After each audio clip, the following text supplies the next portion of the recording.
Hello guys, welcome back to my channel. So guys, আশা করি তোমার সবাই খুব ভালো আছো। আমি কিন্তু ভীষণ ভালো আছি। তো তোমাদের এখানে চলে এলাম সুন্দর আরও একটা নতুন ব্লগ নিয়ে। তো ব্লগটা আমি এখন থেকে শুরু করছি। তো মার মেয়ে রেডি হয়ে যাচ্ছি মেয়ের স্কুলে, যেহেতু যেই কাজে এসেছি আমি বালুরঘাটে, সেই কাজটাই করতে যাচ্ছে আজকে। তো আমরা কিন্তু সকাল সকাল উঠে মা আমি একদম ব্রেকফাস্ট করে বেরিয়ে পড়লাম। আর এই যে দেখছো, আমরা এখন যাচ্ছি বাস স্ট্যান্ডে। তো ওখান থেকেই গাড়ি ধরবো, তারপরে স্কুলে যাব। তো এখনকার ওয়েদারটা আর অগ্রহণ মাসটা তো খুবই ভালো লাগে, না ঠান্ডা না গরম, এই ওয়েদারটা খুবই সুন্দর। আর সবথেকে ভালো লাগে যেটা, গরমের দিন ভালো লাগে, তো ঠান্ডার দিনও ভালো লাগে। ঠান্ডার দিনে একটাই বিরক্ত লাগে, সোয়েটার পরতে খুব বাজে লাগে। গরমের দিনে গরমটা কত বাজে লাগে, কিন্তু ঠান্ডার দিনে রোদটাকে কত ভালো লাগে, মানে মিষ্টি লাগে। আর তখন আমরা দুদিন রোদ না উঠলে তখন ভাবি কবে রোদ উঠবে, কবে রোদের মুখ দেখতে পারবো, এরকম একটা ব্যাপার।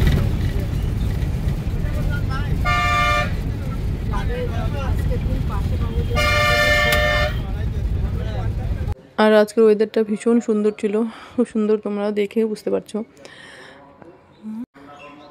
তো আমার বালুরঘাটে আসা দু তিন দিন হয়ে গেল, আরও 2-3 দিন থাকবো, মনে করো 1 সপ্তাহের মধ্যে থাকবো, তারপরে যাব। এরকম আসা হয় না, অনেকদিন পরেই আসা হলো। আর যেহেতু একা একা থাকে, মানে কি খায় না খায়, কি রান্না করে না করে, তো সেই জন্যই আরও আসলাম যে 1 সপ্তাহ থেকে রান্নাবাড়ি করে ওকে ভালো করে খাওয়াবো। তো আমরা কিন্তু চলে এলাম স্কুলে।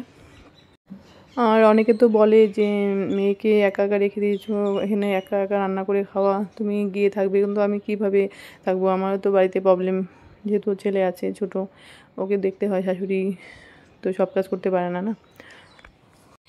হ্যাঁ, একটু অসুবিধা হয়, যেহেতু একা রান্না করে, পড়াশোনার চাপ, একটু টাফ হয়, তো কিছু করার নেই, করতেই হবে, কষ্ট না করলে চেষ্টা করে না। তো আমরা কিন্তু উঠে পড়লাম আবার বাসে, যেহেতু কাজটা ছিল বেশিক্ষণ ছিল না, 2 ঘন্টা 2.5 ঘন্টা কাজ ছিল স্কুলে। তো কাজ সেরে আমরা চলে এলাম।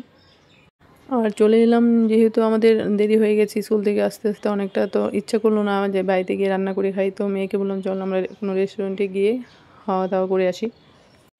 তো চলে এলাম, আর দেখো খাওয়া দাওয়া শুরু হয়ে গেল। অনেকক্ষণ ওয়েট করতে হয়েছিল অবশ্য।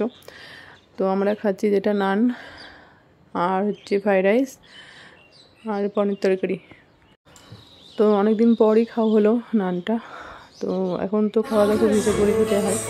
তো এমন না যে আমরা খাই না, যে না খেয়েই ওয়েট কমাচ্ছি তা না, আমরা সব কিছু খেয়ে দিয়েও ওয়েট কমানো যায়, সেটাই আমিও করছি। নান ফ্রাইড রাইস খাওয়ার পরে তখন মেয়ে বললো যে চাউমিন খাবে। তো চাউমিনটা খুব টেস্টি ছিল, খুব ভালো ছিল। আর এই রেস্টুরেন্টে অনেকবার খাওয়া হয়েছে, খুব সুন্দর খাওয়া দাওয়াগুলো।